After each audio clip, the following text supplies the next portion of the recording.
Welcome to this episode of Ask the Guitar Coach, the only podcast where you get answers to all your guitar-related questions. If you're interested in developing your guitar skills and reaching your music goals, please send me an email at the email address ioannis@ioannis.org.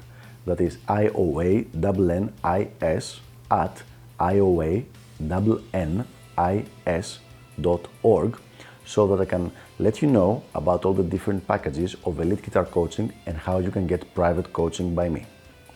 Without further ado, let's go to our question for the day. What should I look out for when buying a used electric guitar? So here is really an excellent question, and this is going to be probably a long video because there are a few things. However, let me start by saying that if you're a beginner, you should get your teacher to help you buy a used guitar. If you don't have a teacher, get a friend of yours who's much more experienced to help you buy a used guitar. But don't get the help of a friend who plays just like for 3 months or 6 months guitar. Get someone who's been playing for a few years. Buy him a coffee, get him out to lunch, and he's gonna help you save a lot of money. Now, having said that, let's get started and see some things that you need to look out for. And also, these are things that you can use to negotiate a better price on the instrument. You're not trying to take advantage of anybody, but you're also trying not to be taken advantage of, okay? So let's get started. Number 1, take the guitar to a guitar tech for an estimate. This is the biggest hack, the biggest saver, time saver, price saver, everything. A guitar tech is going to be able to have a look at the guitar, just look it up and down, just check out a couple of places on the instrument, and he will tell you if the price you're supposed to be paying is a good price or not, and also he will tell you if there is anything wrong with the guitar. There is not much, maybe a couple of things, but definitely not many things that a good guitar tech who knows about electric guitars cannot see really on one glance. In some cases, maybe some funny business has been done inside the guitar or the electronics, but really, don't worry about that. This could be like a once in a million thing. Just take it to a guitar tech to have it checked out. Now, what should you look for?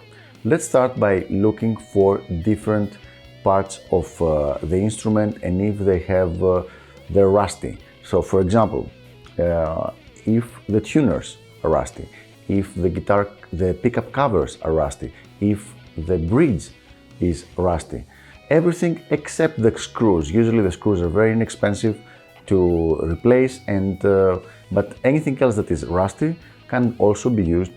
You need to know about that, and also keep in mind that you can use that to lower the price, because eventually you might need to change that, to replace it on the instrument.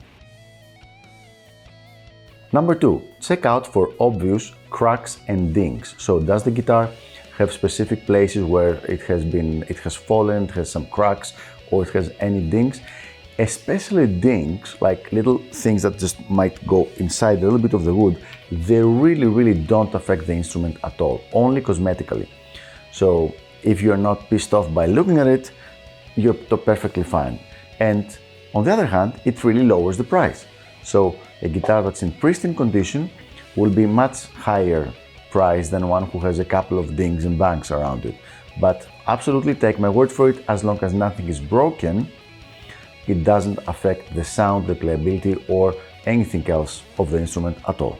But you still need to to keep in mind that these things have happened, and they can be used to lower the price. Next thing, we're moving to the pickups and to the electronics. You need to listen for any breaks in sound, any weird sounds coming from the pickup, and also for hum especially when you have distortion. Several times this can mean that the guitar is not properly shielded, or the pickups are not of good quality. Now, is this something that happens every single time? Like every time you have hum, the guitar is not good quality? No, but it is a strong indicator. So this is something you should, pay attention to. Now let's move to a couple of more specific things that you can check out visually, and for me this is usually the headstock. The headstock, especially this part here, like the right between the fretboard and the tuning area, the head of the guitar, is a structurally weak area. So if a guitar has been broken, it will usually break here. It's very rare that the guitar will break somewhere else unless it really falls from a very high height or something like that. So I always make sure I have a look here to make sure this has never been broken and there is no cracks or something like that. Once again, a ding is fine, but we're talking about cracks that go through the wood. So this is definitely something to pay attention to. If there is a crack or breaking there, the value of the guitar becomes significantly less. Not for you, it might really not affect the playing or the sound, but its resale value would be much lower. The next thing I would check would be the neck. I want to make sure that I don't expect a guitar to be perfectly set up. It's nice if it is, but I don't expect it when I'm going to buy it, especially if it's a used guitar. But I do want to make sure that the neck is not like a roller coaster and it's high on one part, low on the other half, because this might mean several things, like the frets being unglued from the body, from the fretboard. So I will have a look at it. If the person who's selling the guitar is a guitar player, he will usually make sure the guitar is at least minimally set up before trying to sell it, because this maximizes his chance of selling it. So all these things I've mentioned so far, they're not really difficult to check, but they're not for a total beginner. I'm trying to stress that. So this would be the next thing I would check, would be the neck. And moving on to the next one. The next one would be the frets. And what do I do with the frets? I check for dents. Now, dents on the body of the guitar are fine. It makes absolutely no difference.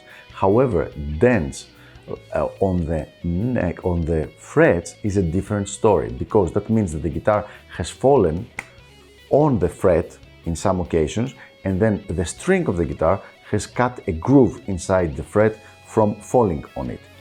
And this can actually make a difference in the sound, because it can kill the sustain at that point of the guitar, and also because it will have, the fret will be at this level, let's say, and then on the specific string it's going to be at this, and then again higher on the next string. And this is not good for playing, as you can probably understand. So I will try to avoid guitars that have dents in their frets, unless I can get the okay from my guitar tech that he can file it out and it's no big deal. So all in all, these would be the things I would look out for when buying a used guitar. Now, here's a really good tip. There are a lot of resources online, like checklists that you can follow, that will probably include all the things I told you, plus several more, like a checklist that you should run before buying a used guitar. But once again, the best thing is to have a guitar tech you trust, and then just give him 10 or 20 bucks to check out the guitar just before you buy it. And it's gonna make perfect sense, because you might be willing to spend 700 on this guitar, okay? You take it to him before you actually buy it, he checks it out, and he tells you a few things that you might need to change, and then you can use them to negotiate and drop the price to 550. And then with the total price of 550 plus 20 for the guitar tech, 570, you got the guitar that you were willing to buy for 700. So this is the easiest way to be really relaxed, that any guitar you find, you can just take it to him and he's gonna check it out. However, this list that I sent you is pretty comprehensive, and once the guitar is okay in those areas, you should be fine in the vast majority of cases. So there you have it. I hope this was helpful. I wish you good luck with your new used guitar, and I will see you on the next episode of Ask the Guitar Coach. Until then, send me your questions and I will make sure I answer them in upcoming videos. Bye bye.